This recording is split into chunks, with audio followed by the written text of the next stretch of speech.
সেদিন ছিল একটা অন্নপ্রাশনের ইনভিটেশন, সেখানে গিয়ে কি কি খেয়েছি চলো তোমাদের সাথে শেয়ার করি। স্টার্টারে তো অনেক কিছুই ছিল, ফুচকা, চিকেন পকোড়া, কফি। আমি ফুচকাটাই প্রেফার করেছিলাম খাওয়ার জন্য।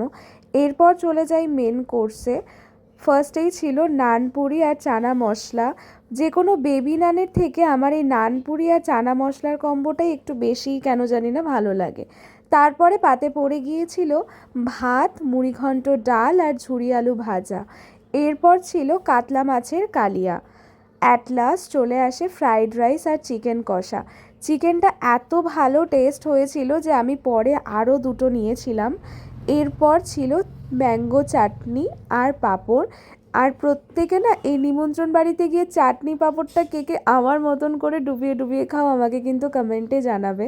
তারপরে ছিল নলেন গুড়ের রসগোল্লা আর মালাই চমচম। আমি মালাই চমচমও কিন্তু দুটো খেয়েছিলাম।